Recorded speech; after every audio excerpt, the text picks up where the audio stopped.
Hey, Sellout fans, we're back. It's been a minute. We're back for just one episode with an investigation we've been working on since our season finale. It's about Huizar and how he messed with the future of dozens of students. You'll see. This is where it happened, right here. Every year, in the fall, two rival football teams from high schools in East LA and Boyle Heights face off in a big game, the East LA Classic. It's kind of a big deal. It's like this big showdown. It happens at East LA College, and the whole community comes out. So like both sides of the bleachers are filled. It's a huge game. It's where like we kind of show up for our community. And yeah, it's a lot of fun. And every year, the day of the East LA Classic, something else happens. Something special goes down for the students, a ceremony they've been waiting for.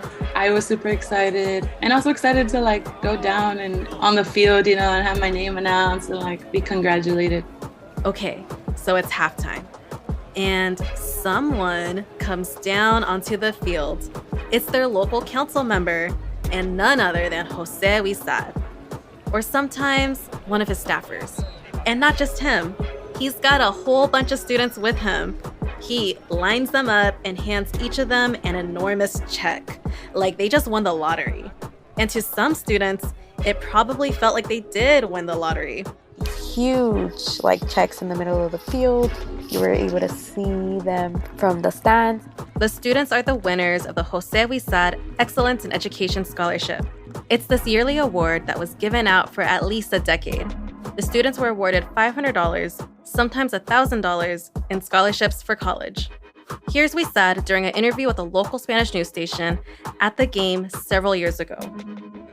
Estas son becas que les damos a los estudiantes a enseñar que no solamente tenemos a los muchachos jugando buen fútbol americano, pero también que las jóvenes y los jóvenes están haciendo muy bien en la clase con altas calificaciones. Basically, Huizar is saying these scholarships are proof that students are working hard in the classroom and earning good grades. College can be really expensive. Depending on where you go, it can literally cost hundreds of thousands of dollars. So $1,000 might not sound like that much, but the money was a big deal to a lot of the students who won it. Many of their parents didn't have the money to help pay for their college education. They were funding it all through scholarships. Some of the students had specific plans for the money, like these 5 textbooks, or a computer, or money toward rent. Some of the students were undocumented, meaning it wouldn't be easy for them to get a side job to help pay the difference. Some of the kids were going to prestigious schools like Pomona and UC Berkeley. Some of them had imposter syndrome and felt like they'd gotten in by the skin of their teeth. So every dollar mattered. And Huizar knew how important the scholarships were to the kids, because he was once a kid from Boyle Heights going to UC Berkeley. And also, he was talking about it. Here's that news story again. También les quiero decir que el colegio es accesible. Muchas veces muchos padres tienen pendiente va a costar mucho o no. That's Huizar talking. He was making this big show out of giving the money, handing out those enormous checks. And he's saying, I want to tell kids that college is accessible. Lots of times, parents think it's going to cost too much. Pero hay muchas becas, mucha ayuda. Hay que no decir que no se puede pagar por el colegio. But, Huizar says, there are lots of scholarships, lots of help. So, back to the football field. The students are holding their giant checks. They take a picture with Huizar. They get shuffled off the field. And I carried that thing home. I think my mom probably kept it in the apartment for at least a couple months. And they wait and wait. And at some point, they're like, hold on a second. So when did you first hear that you might not get the money? Where's my money? I was just like, wait, what? That's my money? What do you mean I'm not gonna get it?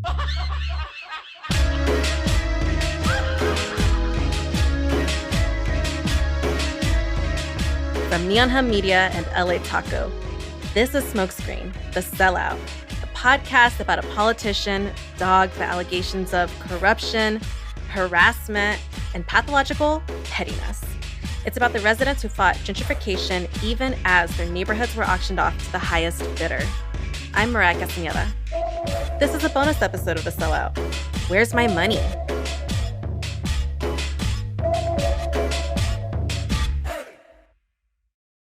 Okay, so we first heard about the Jose Huizar Excellence in Education Scholarship in late 2021. We got a tip to the LA Taco Instagram. We had a colleague read it. I'm wondering if you're aware of Huizar's college scholarships at the East LA Classic each fall.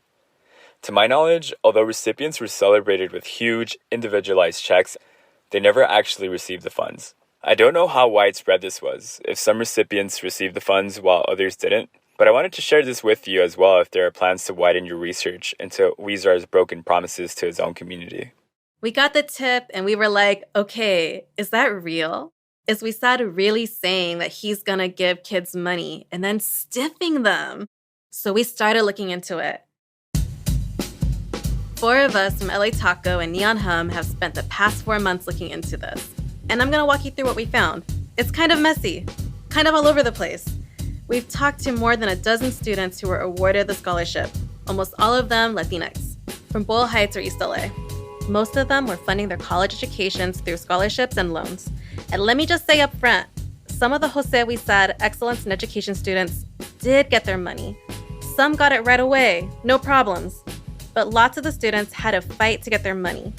They called and physically went to Huizar's office for months, even years. And students say there are whole graduating classes of students who never got their money at all. We spoke to 4 different students who never got the money awarded to them, who still haven't gotten it years later, like Abby. My name is Abby. I've been living in Boyle Heights for my whole life. Current college student. I attend Pomona College. Abby graduated in 2018 from Roosevelt. She was a great student. So like a lot of kids who won the Jose Huizar Excellence in Education Scholarship, the money was important to her. I'm undocumented, so I can't work in the traditional sense.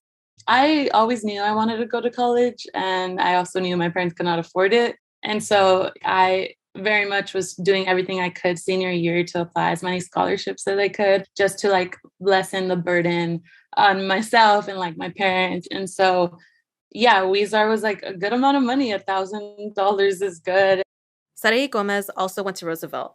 She graduated the year before Abby in 2017. And she actually found out about the scholarship years before she could apply for it. Actually, since freshman year, so Jose Huizar did like an inauguration of the streetlight right in front of Roosevelt, and a student was chosen to be like the commencement speaker kind of, and I was chosen, and so I was able to deliver a speech and then get to meet him, and then he was like, oh, I have a scholarship, like you should apply to a senior year.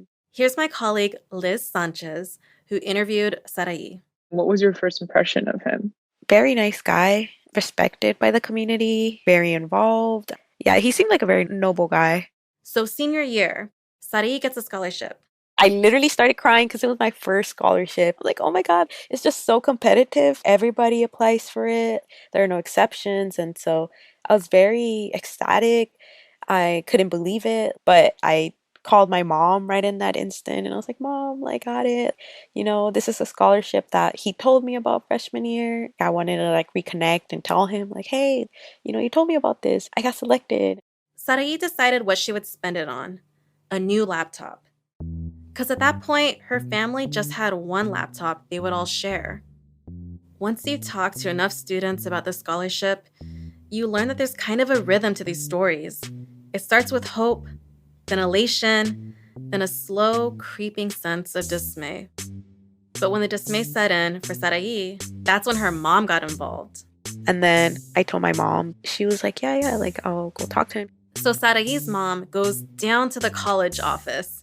And so my mom was just persistent, and my mom thought maybe because she only spoke Spanish, like that she was being unclear. And so one time she brought my older brother along, and it wasn't until then that Mata was like, Mr. Raul Mata, the Roosevelt College counselor. Was able to explain to him like what was going on and what the delay was about, apparently. And it wasn't until like October or sometime in the fall where both of them went in again, and then Mr. Mata was like, oh yeah, like the checks have arrived and you're able to get a hold of it now. But my mom said that he said it in a very bad attitude. It's because he saw like them coming again and was tired. I don't know, but he was kind of like, oh, here it is. By the way, we reached out to Mr. Mata for an interview. He ghosted me. Anyways, Sarai's family finally goes to pick up the check, but it's not even for the full 1,000. Mr. Mata had told her that only half was going to be given, and he said that the other half was going to be awarded like later on. So my mom was like, okay, we'll take what we can get. That was it for the fall. By this point, Sarai is already at college. Her tuition is covered by a scholarship, but she still has to pay her own way for stuff like books and transportation. She's still waiting on the other half of the money she was promised, and she keeps following up. December of 2017. Winter break, Sarai and her mom go to his office. His office is in Boyle Heights, like by the College Rec Center, like just like a few blocks away from school. They talk to Huizar's assistant. And she kind of said that there was hesitation because the office had been unable to process the funds. So they were kind of having trouble with that, but to not worry that they were going to be given to us. And then, a full year after graduation, she gets a letter from Huizar. So I received a letter on April 3rd, 2018 from Huizar's office. He was like, you have earned the scholarship as an exemplary student, and under no circumstance will it be revoked from you. I thank you in advance for your patience. But the money still doesn't come. I honestly was very stressed at that point because we only had a year. Sarai had heard that she only had a year to pick up the scholarship money. And it had been a year. So she was like, it's too late. And after I came back to school in the fall of 2018. I kind of gave up. I was like, okay, I don't know if I'm ever going to see this money again. And my mom was like, don't give up hope. I'm still going to keep going and making sure that I get some answers. And at that point, I just gave up. They never managed to get the other half of the money, $500 that Huizar had promised her. But then she found out that some students from her year hadn't gotten anything. I feel like sometimes in the Latino community, we're a bit hesitant to talk about finances and money. And so I felt like there was a bit of hesitation from their part. And they said they hadn't received anything. And this was when I received the first half. Here's the timeline we've been able to piece together from public documents and budgets and interviews. Sometime around Huizar's election to City Council in 2005, he created the Jose Huizar Excellence in Education Scholarship for students at Roosevelt High School and Garfield High School. They're about 4 miles apart in Boyle Heights and East LA. But almost right away, there were problems with the scholarship. We talked to one student who graduated in 2009, just 4 years after Huizar was elected. She had to bug Huizar's office for months after graduating before they finally got the money to her university. And you can see evidence in public documents that some students got their money years late. There's a line item in the city budget for March 2018 tagged as a payment for the Huizar scholarship. When we dug up the log of how that money was spent, it lists checks going to years of Huizar scholarship recipients, all the way back to the class of 2015. Getting paid out in 2018, which meant that money was 3 years late. So students were only getting the money in dribs and drabs, but up until 2018 or so, it seems like a lot of students were at least getting some money. Maybe just half, like Sarai, but something. And then, at some point, the money just stopped coming. I vividly remember speaking to a class of 2017. Here's Abby again, who graduated in 2018. one of them saying like, you're never seeing that money. Like the winners from our class have never seen that money. And I was kind of like, what do you mean? Like, what are you talking about? I have not heard anything about anyone getting it. I was actually going to reach out to a couple of students that I know and be like, hey, did y'all ever get it? But to be honest, I don't think anyone ever got that money. It's still not clear what happened, why so many students waited so long to get money that was promised to them, and why some students never got the money at all. Why year after year, he paraded students down on the football field while word was spreading around Roosevelt High School. Alum from other classes were like, yeah, like we've never gotten our money. Like you're never going to see it. When we first got the tip, we suspected fraud. We thought maybe somebody pocketed the money, but we have found no evidence of fraud. It seems like when money did come through the city, it usually made its way to the students. And it doesn't seem like incompetence either. This was an office capable of coordinating hundreds of millions of dollars in real estate deals. They could figure out how to get a dozen students a year $1,000 each. In the end, it felt more like the students didn't get their money because of indifference, because no one cared enough to follow up, which in some ways is even more surprising than fraud. We saw just not caring enough to make sure that there's a system to get money to the students on time. Imagine your office getting months and months of emails and phone calls from students who need the money that was promised to them and just not following up. We haven't been able to find anyone who got their money after the FBI raided Huizar in the fall of 2018. So maybe the money stopped coming after the raid. Maybe. But even if that's true, by that point, there was a decade of Huizar scholarship students struggling to get the money their council member had promised them. By the way, we reached out to the principals of Roosevelt and Garfield high schools for comment. They never got back to us. We also reached out to Huizar's lawyers with a list of questions. This will probably be a surprise to no one, but they didn't get back to us. Here's Abby again. Definitely shameless, especially when you put up such a performative act at going to the classic and making these big checks made, and then you don't pay students is super performative to me. I don't know. I'm just how did he sleep at night being yeah, my name's on these checks, I'm giving scholarships to students. I'm pretty sure he would mention that as the things he does to better his community. Shame on him. I don't know how he's sleeping at night right now.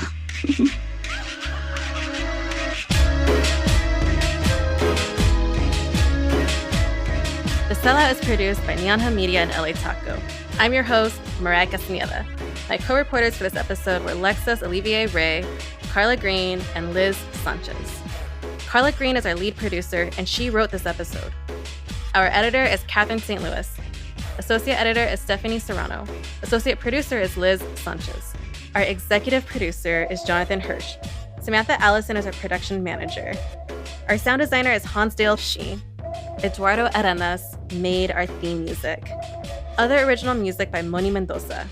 We also reported out a print version of the story written by Lexus Olivier Ray and Liz Sanchez. It's got lots of extra stuff we couldn't fit into this episode. Emails about students not getting their money, pictures, tweets to and from Huizar about the scholarship. You should really check it out at lataco.com. You can find us on Twitter for updates about Huizar and the trial at LA Taco and Neon Hum Media. Huizar's trial has been pushed back to early 2023, but one of his original co-defendants is gonna start being tried in mid-June. Stay tuned for more on that. As always, thank you so much for listening. And if you love the show, tell a friend or give us a shout out on social media or Apple Podcasts. Thank you. We appreciate you.